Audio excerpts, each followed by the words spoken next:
if you don't know what this is, I'm gonna let y'all know this is the review, and I'm so excited to be with my friends on tonight with Jasmine Henderson and with DC Cross, y'all.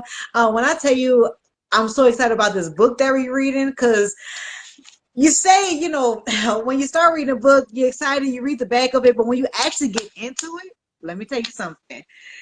It started feeding you some stuff that you wouldn't expect. So I'm excited, y'all. So well, actually, I want to go around and I want my people to introduce themselves. Of course, I'm Quinteste, and I am the leader of the Worshipers Corner. And I ain't gonna lie, I just love God. I just go wherever He tell me to go and just go for it. And I'm just excited to be my friends. I'm gonna let them introduce themselves. Go ahead, y'all. Oh, I'm sorry. Sure.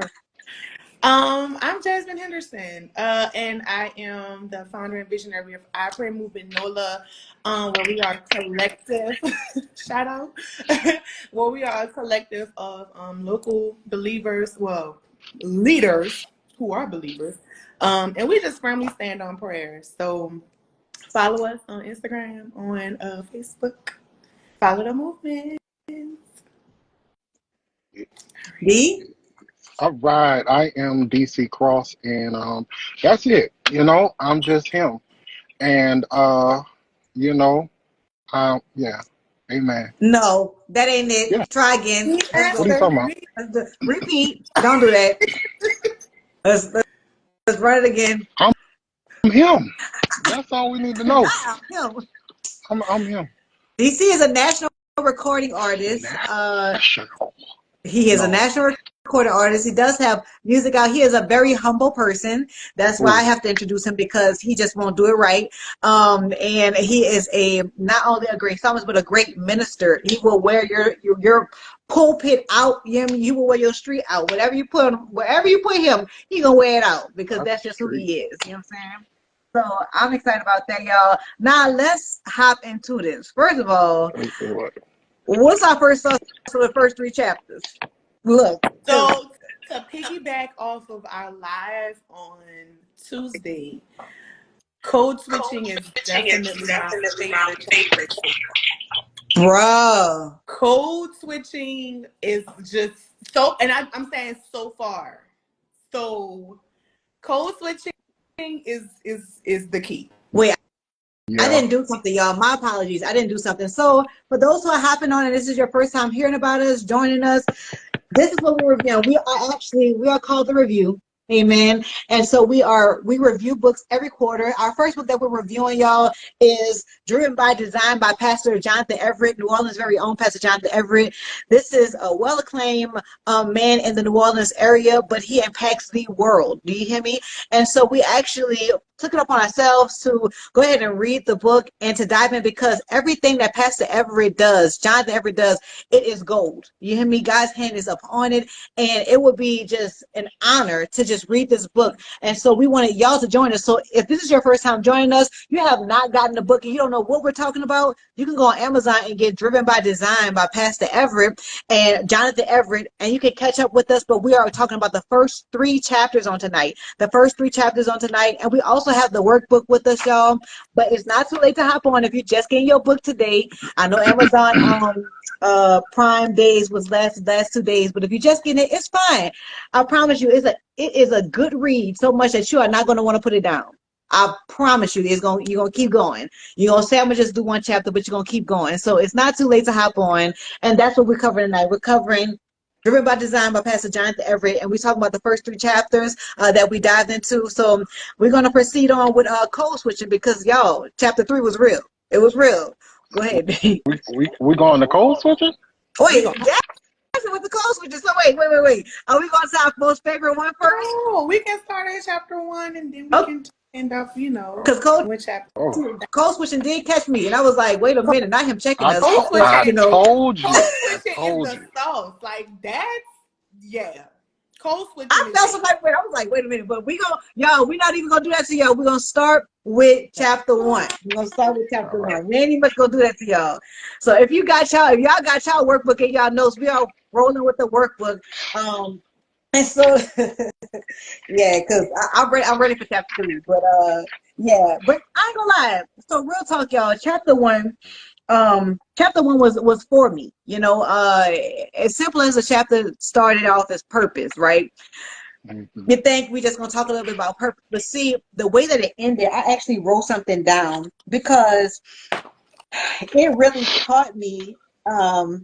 Let me get to my little notes. It really caught me. The last, let me see. It says, on the redeeming your time. Let me see. Make sure I'm reading the right one, y'all. I'm sorry. I want to make sure I'm reading the right thing because I had a whole little baby revelation off of it, and I've been carrying that with me all day to day. And so, it was talking about how we carry around glass, right?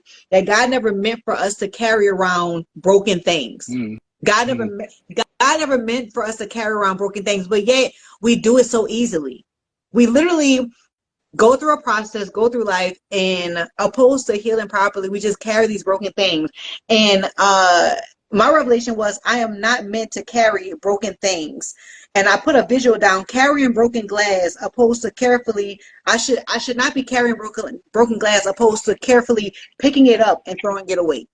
Why am I carrying around broken glass opposed to carefully picking it up? Because the longer I have it in my hand, I'm going to keep cutting myself and I'm going to keep bleeding. The longer I keep it in my hand, I'm not going to heal properly because I'm going to keep cutting myself. Why am I carrying around broken things when I'm trying to get to a place of healing?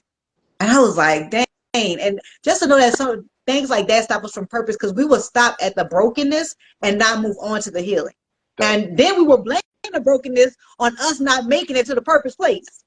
Y'all ain't picking up what I'm putting down. But to keep it 100, and Pastor Everett talks about it.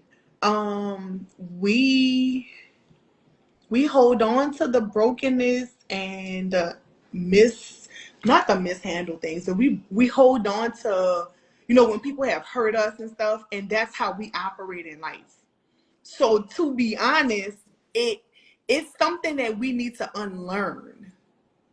It's something that we really need to unlearn. But I want to read the part that Quinteste is talking about. So it's on page 13 for reference if anyone is reading or if anyone has their book.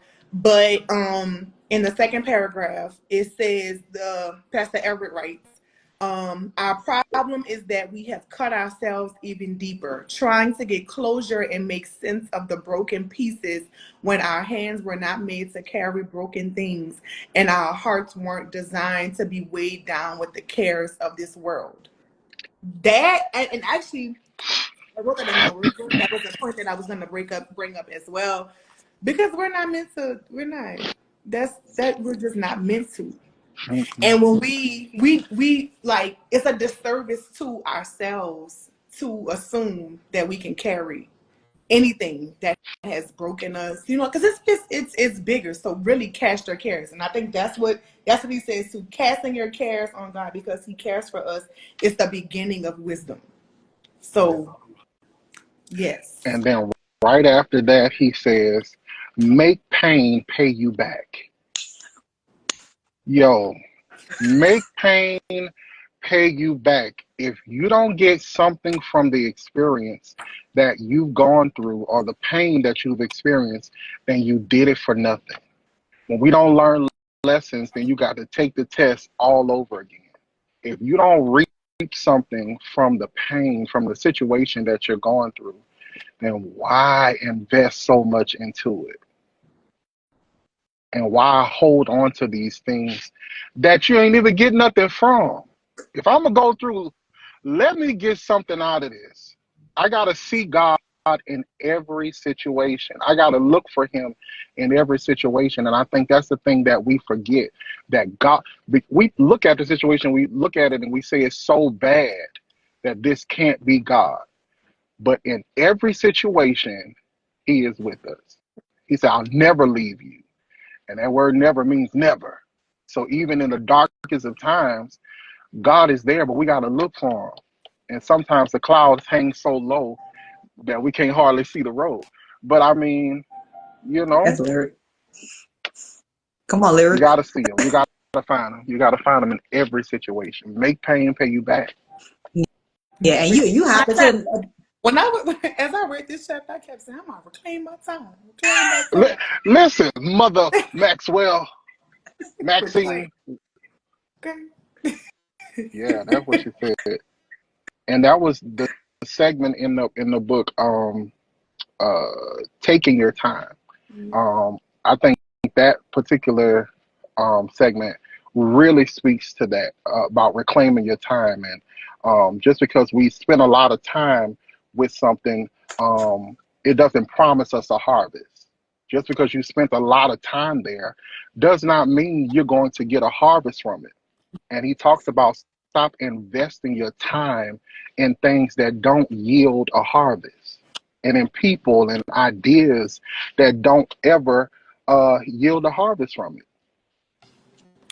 Yeah, one of the biggest things that I took away from this chapter too is the privilege that we have to assess something to determine if we are going to invest our time in it or not, or the extent of time Yeah, invest in it. That is in itself like wisdom in itself. If you have a conversation with someone and someone presents you with an idea, what honestly, we all should be managing our time. We need to assess it to see, one, is it worth it? Because when we don't assess it, then we don't have an expectation of it. And so, you get upset. Yeah. I'm you're guilty of talking that too. about I that don't assess section, a lot of times. Hearing and listening. They hearing and listening. Yeah. that section in the book called budgeting your time. Budget. And I never thought about it like that, because we like to budget our money and everything. We want to make sure we stay in line with our money. But how about your time? How about you budget your time and plan out your time precisely? Because that's the only thing we can't get back. Like they have So, this line in the book. It was, if our spirit, will, and emotion are precious to us, then why give them away so freely to people, places, yeah. things, and ideas that do not have the capacity to bring a return? Like we monitor everything else. Like he was saying, like we literally monitor everything else. And then when we look up, like it ain't nothing like looking up and 20 minutes pass by and you don't know where it went.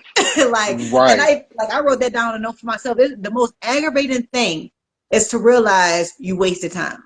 That is the Yeah. most aggravating, because you cannot Because get you it can't get back. it back. Mm-mm. When you go to the store and they close early, you mad because you What? If I would have got up, if I would have just got up, bro. But I laid there and I was like, oh, I got time. And we do it all the time. And then you be mad because you missed it. So let me tell you how I applied this principle this week. I've been on time for work. And last week, and when I say on time, I mean it's 8 o'clock and I'm walking in the door, right? That's not on time, but it's on time. oh, But this oh. week I said, you know what, I'm gonna make the effort to get up early to really prepare myself so that I'm not rushing to work. And it's really made a difference in my overall week. I'm not even gonna lie to y'all. So I applied a little principle this Hey, week, Come on, come So on, application. shout out to me being a little earlier for work. So come on, baby steps. You got to give credit to the baby steps. You know what I'm saying? Give credit. Come on, so put some hearts up there for Jasmine, because she, give her credit. Baby steps. Read the book, people. Read the book. It's helping. It's changing lives. Praise him. Hallelujah. So you guys want to tackle anything else from this chapter on purpose? Oh yes, your timing goals. One part was a point that he pointed out. He said, "Look through the eyes of opportunities." I don't know what page it's on. Mm-hmm. I wrote that one down. Timing goals. Okay, 11 is on page 11. We see problems instead of opportunities. So, as a note for me, kind of going back to what Quinteste said in the beginning, how people have hurt us and it's not meant for us to hold on to broken things. A part of the healing process of that is seeing it as an opportunity for God to restore. It's seeing it as an opportunity for God to step in and transform your mind. So it's on us to see it as an opportunity, not as a hindrance or a problem. So that was something that that I pointed out. You know, it's at the end of the day, it's really all about your perspective. Right. Right. So And using it as fuel, you know, that's one thing he pointed out too, to use it as fuel. And you know, sometimes we harbor it opposed to using it as, you know, we take all that bitterness, that pain, that anger, and opposed to truly applying it well, like truly applying it to drive us to the next point. We harbor there. We put an anchor down and we rest there. And it's like, what is it in this chapter? I think is it in this chapter where he talks about why are we I might be jumping to the next chapter, but at some point he was talking about how we already got the fuel. It's like a car sitting on the side of the road. You literally got you gassed up, you got your oil, and you got power, but yet you still waiting for somebody to pass by and give you a jump. Right. Is that in this chapter, y'all? I don't Oh, think chapter so. 2. Okay, I jump forward. But Well, what is it in this connected me chapter? to this. What Huh? is in this chapter is him saying every moment owes us something. I have that written down. I did have it written down, but Oh yeah. my God. Every moment owes us something. Don't allow situations or don't allow life to pass you by and not get what is owed you from that moment. Selah. Because every moment owes us something. Like Every literally, test but owes us something. Every situation, every storm owes us something. Listen, I'm gonna preach, make pain pay you back. He don't know it yet, but listen. You gonna pay me back. you gave him what you say, you want a it heads up. all back? You want it all back? You're gonna pay me back. They got some people that gotta pay me back. They got some situations that gotta pay me back. Some stuff is on back pay, but you're gonna give me what you owe me, and I'm coming to Yes. get it. I'm getting it all. Okay, It's you going head forward. listen. It's you going I'm like full so forward. ready. I'm so ready. It's Okay, you about to fight. It's you about to fight for your stuff. listen, It's you for me. because you owe me. You owe me. And sometimes we don't. But Sometimes we don't. We're not aware that should have gave me more than it did. hell, That I should have got more out of it than I actually did. And it was bigger. It was bigger than. And a lot of times, you know, we fought ourselves. We fought ourselves because of our shortcomings. We feel like we don't deserve more. that You know, we look at ourselves and see the things that we didn't accomplish, and then we say, "Oh, well, I guess that was all I was supposed to get." No, I want everything that I was supposed to get out of that situation. Everything. And I don't even have to go back to it to claim what's mine. You know, and I'm not talking about natural stuff. I'm talking about in the spirit realm. I don't have to go back to the pain to still get from it and pull from it and get what is owed me. Bible say once the thief is caught, you got to pay me back 7 times. And some of us, he only gave you 3 times back. But get the rest of your stuff back, because some storms you're supposed to be writing books about. Some situations still owe you money. You can still get a return on that stuff because God invested so much in situations. Don't you leave empty handed. Don't you leave that storm empty handed. Don't you leave that situation empty handed, because the purpose for your life is sometimes wrapped up in, I think that's somewhere else. I'm going to stop. So yeah. let Yeah, yeah, go ahead. it's someone else, but I know somebody on here like, dang man, I wish I would have took advantage of that opportunity in 2021 when it happened. You still got time. You still Every got day time. you wake up and you are breathing. You hear me? When you wake up and you are breathing, that is your opportunity. Yeah. Do you hear me? So I don't care how much time has passed. If it owe you, and it's got to pay you back. That's period. That Pay me what you owe me. like that's it. It got to pay you back.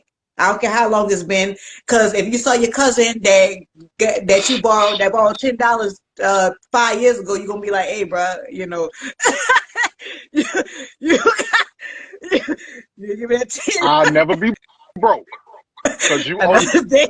Um, All right, y'all. Let's hop into chapter 2. Yes. All right, chapter 2. Passion, y'all. Passion, passion, passion. Y'all want us? One of y'all want to start it off?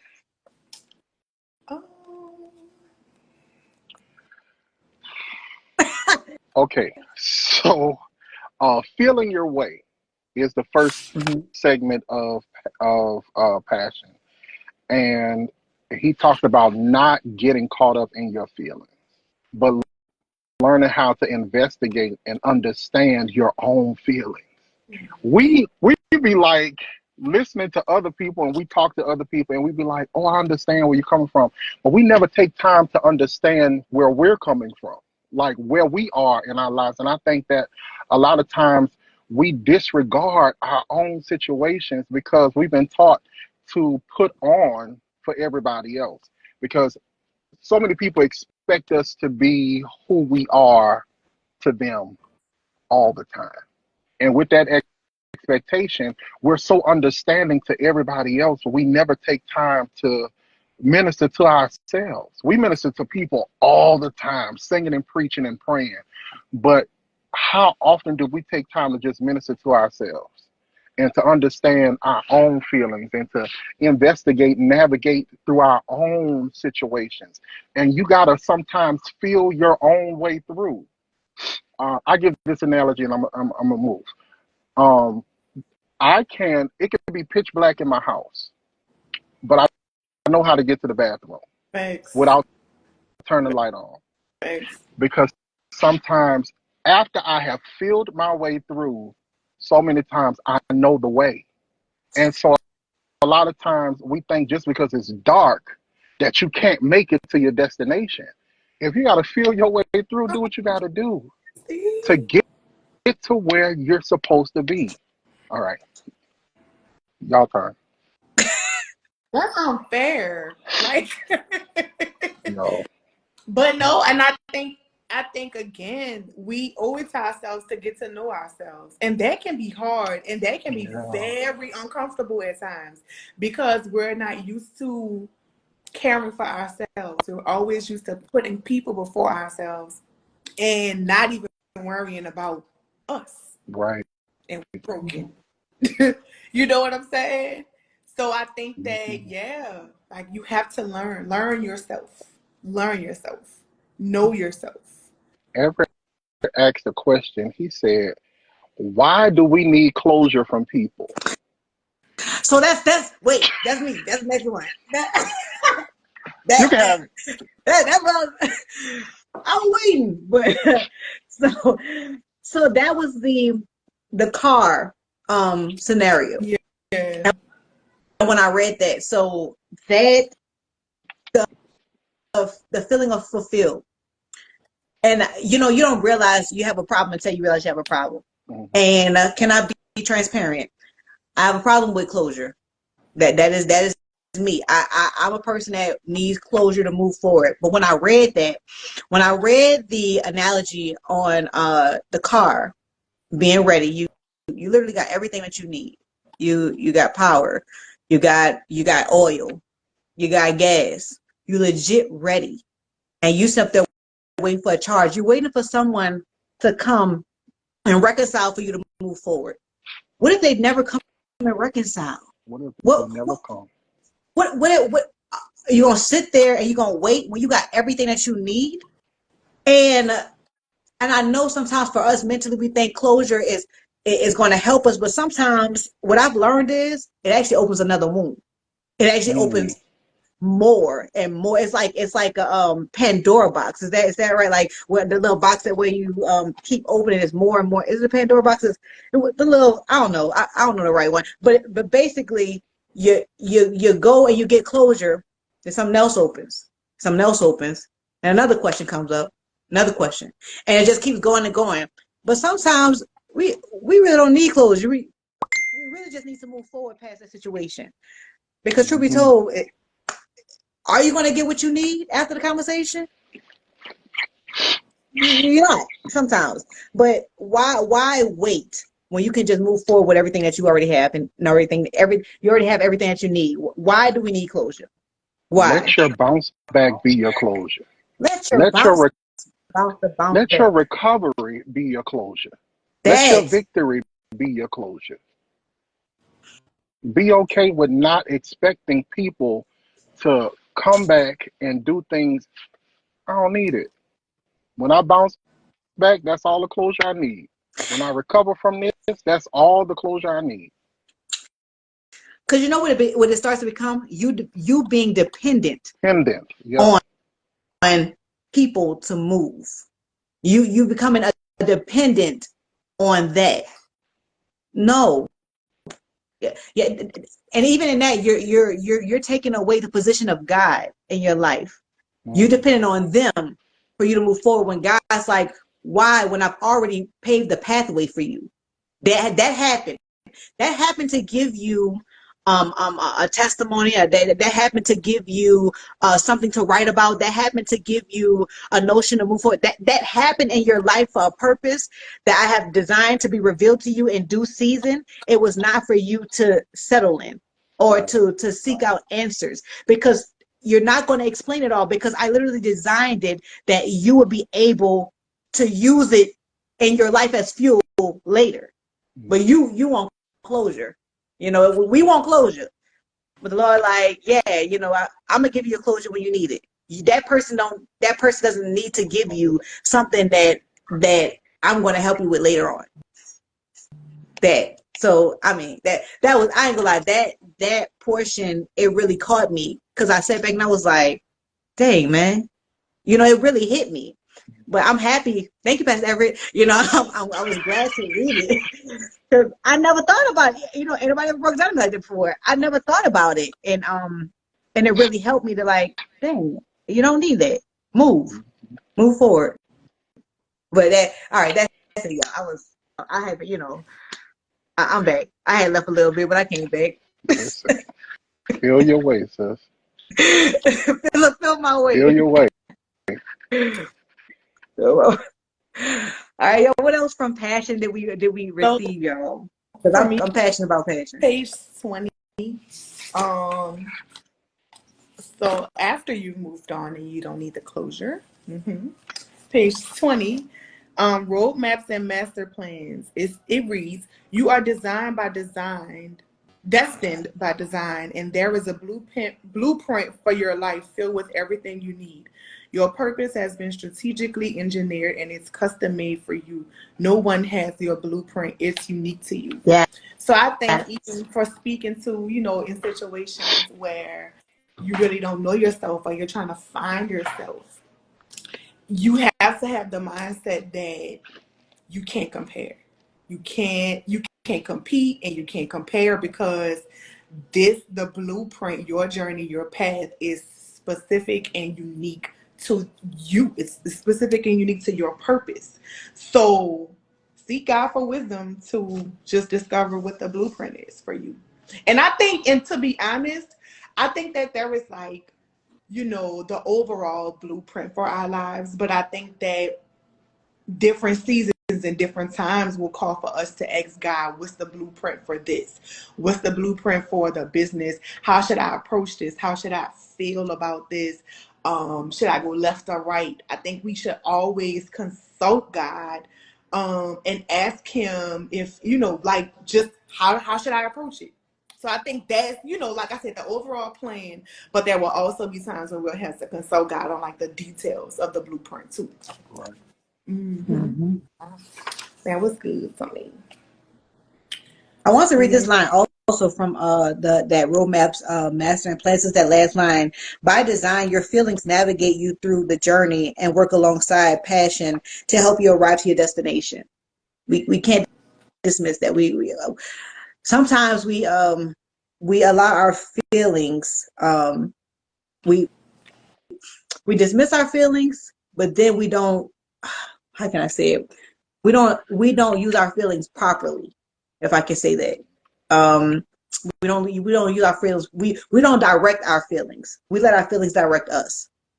We don't we don't direct. Like, if we were to actually use our feelings properly, it will help us to get to the destination that we're supposed to be. But yet sometimes we have our feelings and we pop off and we do crazy stuff in our feelings, opposed to allow it to be used in a positive manner to get us to the purpose place, to the destination. And so even in that, I know we be in our feelings sometimes, y'all, but allow your feelings to be used for the purpose and for positivity, and not for you just being your feelings and just doing all type of stuff and giving the reason is because you're in your feelings. No, you got the power to control that, to switch that, to make it work for you. That part. All right, carry on. Not carry on. All right, y'all. We have more in passion. Yeah, and as you walk in your passion, he talks about unspeakable joy. So basically, when you're in your purpose, you are passionate about it, and you are full of joy, and that's real. I've experienced it, but I know that's real for a lot of us. When you operate in something that you just fully enjoy and it brings out the best in you, there's a level of joy that exudes from you that is undeniable. So that would be my encouragement to anyone that's really seeking their purpose. Like, what are you passionate about, so that you can live in a state of joy? Mm-hmm. Mm-hmm. Stay connected to purpose. That's one of my notes that I have in my workbook too. Stay connected to purpose. The segment right before that, your treasure in the field. He says something that is so good. He says God's plan is hidden for us, not from us. Like, what God has for us, it's not hidden for us. I'm sorry, it's not hidden from us. It's hidden for us to pursue after Him. That's just going coinciding with what Jazz said. Like, you have to find out where your passion is and pursue God, seek God to kind of unfold that thing in your life, because sometimes all it takes is one moment for God to stir your gift and you are walking in purpose. One defining moment for you that God will open your eyes to something that you never saw about yourself, and you are literally walking in your purpose. And so He doesn't hide Himself from us. He said, hey, I'm hiding for you to come after me. Good stuff right there. That's some good stuff, DC. The great DC cross, you guys. The great DC cross. The book is doing it, I'm telling you. Look again, y'all. If y'all don't have the book, Driven by Design, Pastor Jonathan Everett, make sure you go on Amazon after this and get your book and your workbook. Look, the book and the workbook is real together. All right, y'all. We all right. Are we on the last? Are we at what we've been waiting to get to? Let's go. It's the code switching for me. It is the code switch. When I was reading, and my mouth was dropping. I was like, I didn't realize. Y'all. I told you. Pastor Everett, if you're still on here, Doc. I told you. I'm like, I wanted to copy that and send it to churches. Send an email, alert to people, just man. And it, like, I was like, we really were behind, and if we would have just knew how to, the impact we would have had as a church. We weren't about getting people in when we could have been in a place to get the light out, bruh. So what Quinteste is talking about? Oh, yeah, right. Let them know. So, no, Pastor Everett mentioned how during the pandemic, like churches, ministries were behind because we didn't adapt to the internet, when it first came out. And if you were in the Baptist church, you understand. Because Pastors thought it was the devil. The devil. They said that's not the work of the Lord. But and Sin. then it was a level, no shade, no disrespect, but it was a level of ignorance as well. Right. You know what I'm saying? There was a level of fear because sometimes we don't know how to adapt and we don't want to learn. So we just let it go. So I think that when the pandemic happened, we had to communicate through social media. We had to go, to Facebook, to Instagram. We had to become creative in this sense, and we were behind as a body. Mm-hmm. That's the truth. That's the truth. Some churches are still not even, socially integrated. So I think this is a great time. No, for real, I think it's a great time because you just never know. Like, I think several times it's been Facebook just not working. And so it's a way to me to just stay ahead of the curve. That was the note that I put. Staying ahead of the curve. If it's hard, if it seems afraid, like if God is telling you to go, then do it. Try it out. It's not gonna hurt you, but it's gonna help you. That's for just ministries and churches as a whole. Yeah.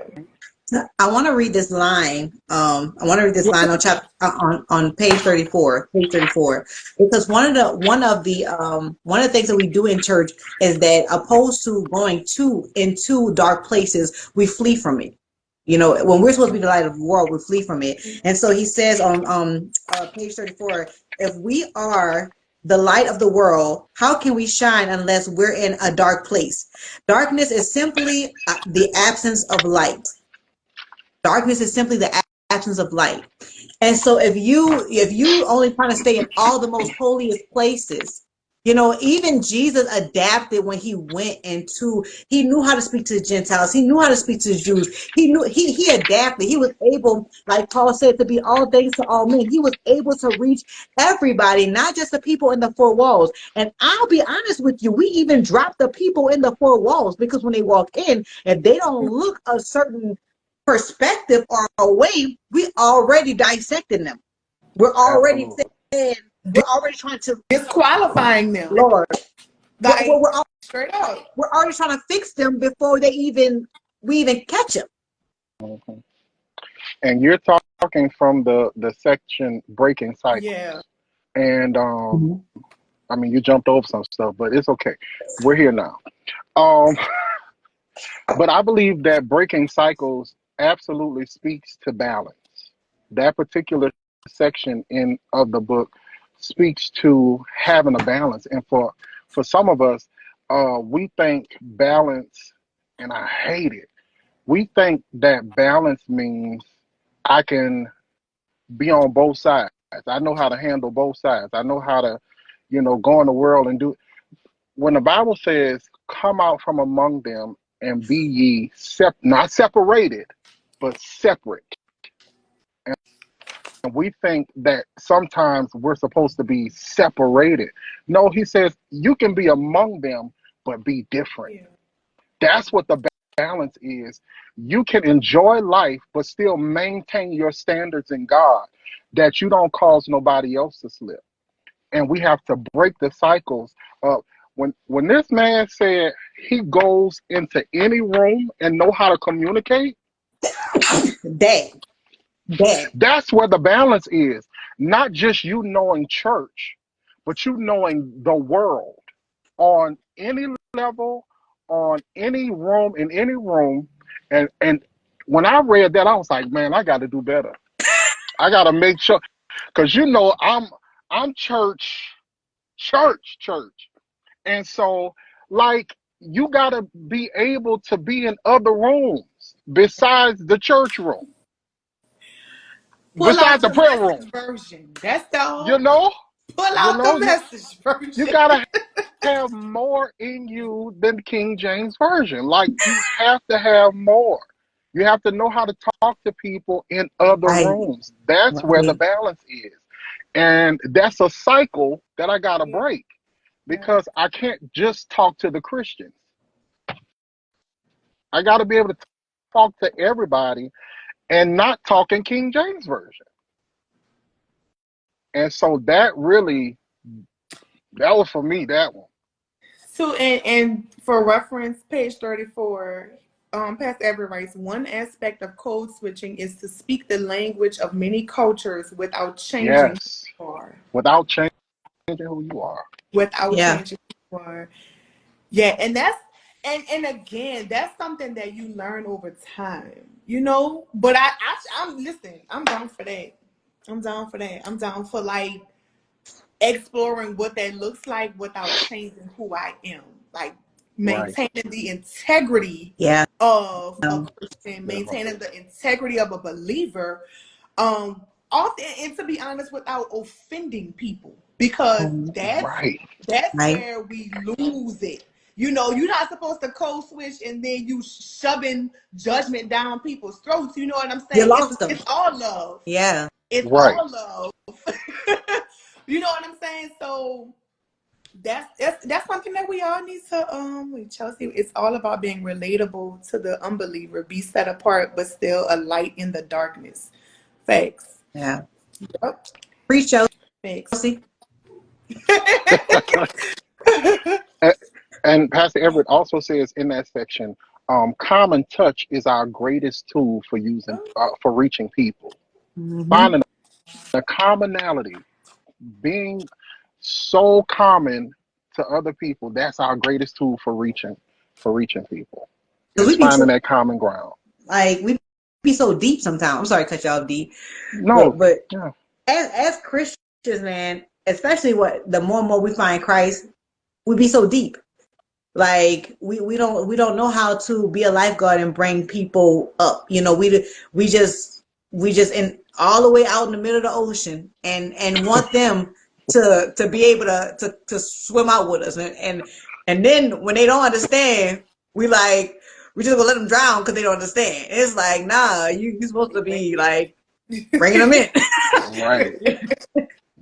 And I Like, think one thing that we miss is the world is not our opponent, it's our opportunity. Yeah. Like, stop fighting against the world.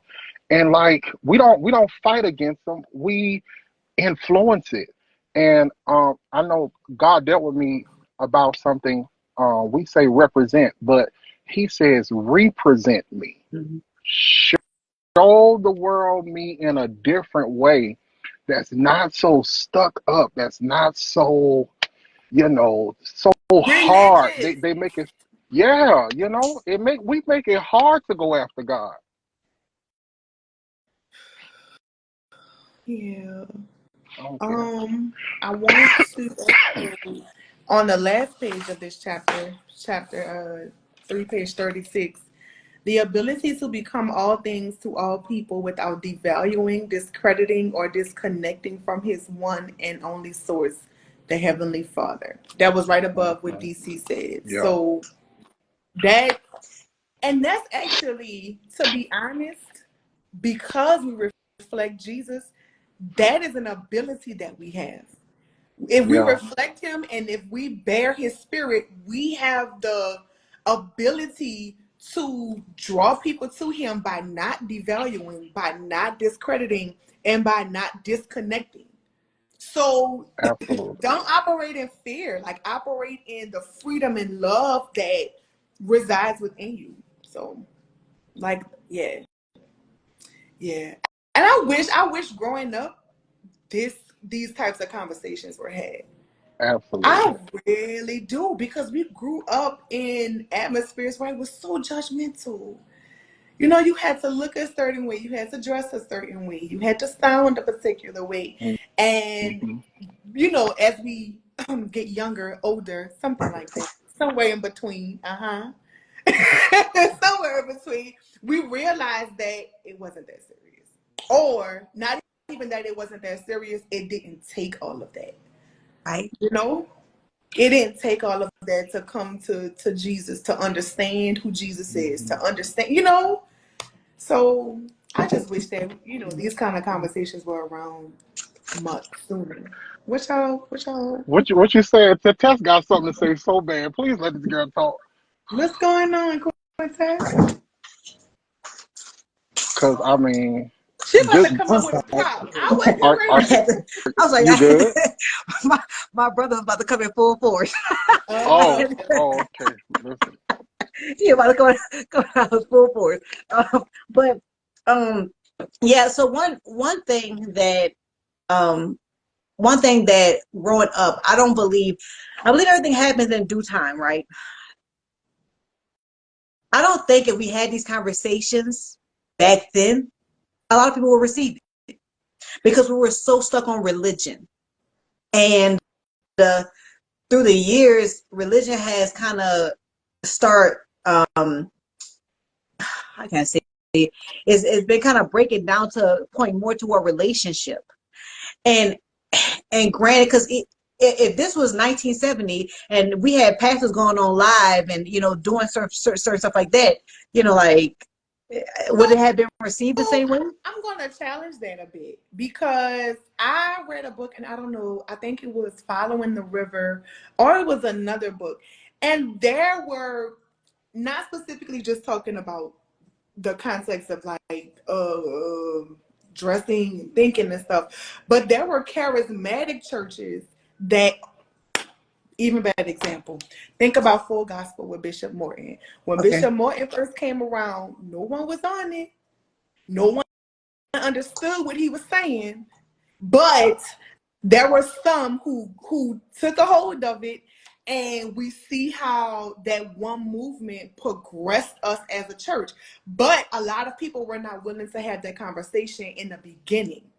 But now you see praise and worship. You see the evidence of speaking in tongues. Like, you see so many things that in the moment, they were talking about this in the early 90s, in the 80s, but we weren't probably in the right places where the conversations were happening. Right. So again, and going back to chapter 1, it's all about where you're planted as well. It's all about where you're planted. So yeah, I think the conversations have been going on, especially when you come down to like women preachers. Some people still don't believe it, but they've been talking about this since forever. Yeah. Right. All right. I take a challenge, Jazz. I take it. Because that's my lack of faith You in don't people. have That to. they would go. You don't have to. That's me, y'all. My bad. I ain't have full faith in y'all that y'all will receive it. But yeah. It's So real. yeah, Yeah. it's It's real. real. Because I mean, we progressed a lot in the church. Because what are church clothes now?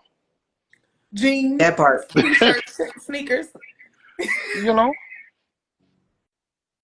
So I mean, a Yeah. lot has changed and a lot has progressed, and it's all about knowing where God is now. Ooh. You know, He don't change, but He does move. So Hey, DC. it it's all about knowing where He is now. Now, now. I have one more tip. So what DC said is in the beginning of chapter 3. Like all of the technological advancements were done by man. So we improve Yes, time. yes, We put things in motion. So yes. yeah, that's We when you said that I are the had to. master code. We're Yes, We the are master code. we are the the master master code. code, Yeah, Yeah. but we don't look at So that. if you want We don't something look at done, ourselves as make it that. happen. Yeah. right. What you say? No, what you say, Jazz? I missed it. I didn't hear you either.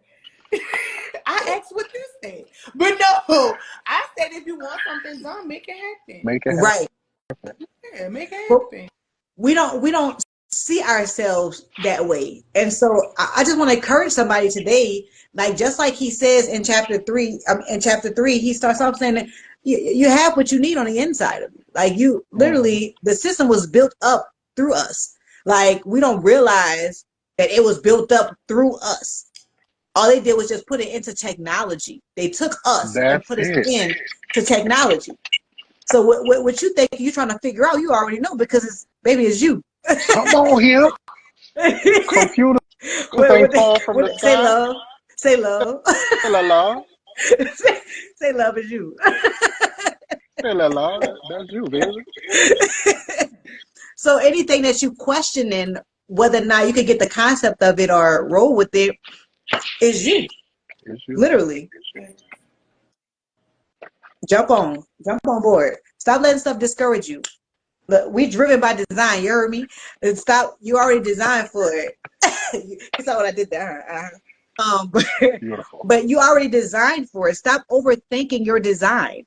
Just like it already said, you are literally, you are not made like everyone else. You are unique. So even in your design, just like they have, I'm gonna use this, y'all. My Android people don't use it against me, okay? All right. Apple, right? Apple has, if shut up, Jasmine. So Apple basically looks the same over and over and over again. It looks the same over and over. It looks like the same phone, it's just different sizes, but internally, it's different. Every time they upgrade, every time, it's, with Android, we have selections. We're very selective. We can do what we want, but with iPhones, they all basically look the same, but inside is different. There is something different that you can access. There is something new that happens when it upgrades and when it grows. So at the end of the day, I hated using that, but that's what came to me. But whatever. Listen, I am nauseous. Like just And look at I'm Crystal. just- Crystal's talking about amen because she's team Android. I'm never. It's the devil I'm playing. But y'all gonna see when they come out, it's gonna be a cult. I can't wait for Apple to come out. It's gonna be a whole cult. A cult. I can't wait. But anyway, but That's the wrong example of code switching, Quinteste. oh, Don't do that. She called you out. It's the wrong example. but you literally have it in you. You literally stop questioning yourself. You literally have it in you. Amen. You have it. So, whew. This book is so good. It's so good. Y'all, let me tell you something. I know some of us, I'm gonna be transparent again. Your girl is not a reader. Okay, I'm trying to get back into reading because it's fundamental. It's pouring, it grows you and grooms you. And if you want to get something past people, you put it in a book because a lot of people don't read, right? I'm not gonna say who that's directly meant for, but it passed by you because you're not reading it. This book is easy to read, and when I say easy, it's because it's capturing. It literally captures you to the point where you continually want to read. Like when I thought it was gonna be difficult for me to get through chapter 1, I literally was on chapter 2, and I'm like, oh, that's what's up, because it pulls you in. So at the end of the day, don't discredit yourself, don't discount yourself. Get the book, get this book, and start reading. And start allowing it to get into those places that you don't want to talk about. That because I'm telling you, like I know once we finish this, I know God has purposes. Once we finish this, all of us gonna be on that same page, ready to go. Like real talk. Even with the workbook, just the guidance from that, we're gonna be ready. A force to be reckoned with. Do you hear me? Do you hear me? Bold. Do you hear me? I'm just saying. That's just my beat. I'm being confident in that. Like really. So get the book, go to Amazon. Amazon Prime Day it's over, but all right, Miss Cynthia, she said hers on the way. Get the book and start. All hearts and minds are clear. It has been a wonderful time with y'all. Get y'all books on Amazon. If you have any questions, DM us, Jasmine Henderson, DC Cross, and Quinteste. All right, y'all. Much love.